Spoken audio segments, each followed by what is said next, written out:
दिहले छौरी बंगाल वाली दिलवा तोर दिहले छौरी बंगाल वाली दिलवा तोर दिहले छौरी बंगाल वाली बंगाल वाली बंगाल वाली मटियार कला सीतामढ़ी साहस रिकॉर्डिंग स्टूडियो भूतही चौक सीतामढ़ी बंगाल वाली दिलवा तोर दिहले छौरी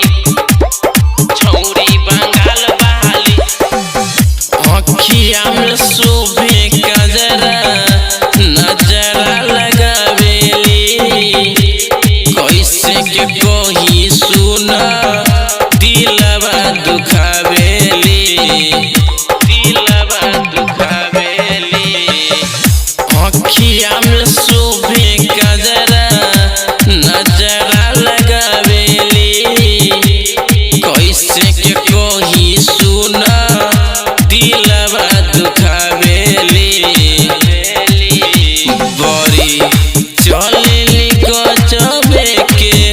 चाल वाली बड़ी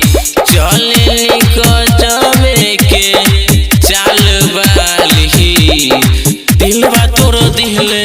दिलवा तोर दिहले दिलवा तोर दिहले छौरी बंगाल वाली दिलवा तोर दिहले छौरी बंगाल वाली दिलवा तोर दिहले छौरी बंगाल वाली बंगाल वाली बंगाल वाली मटियार कला सीतामढ़ी साहस रिकॉर्डिंग स्टूडियो भूतही चौक सीतामढ़ी बंगाल वाली दिलवा तोर दिहले छौरी छौरी बंगाल वाली जब से अइले गावे दर्द खूबे बढ़ेला बिकी प्रेमी के त अब नहीं भावेला प्रेमी के त अब नहीं भावेला जब से अइले गावे दर्द खूबे बढ़ेला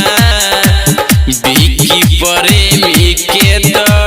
अब नहीं भावेला राइटर रतन शेखर कहे परी लफड़ा वाली राइटर रतन शेखर कहे परी लफड़ा वाली दिलवा तोर दिहले दिलवा तोर दिहले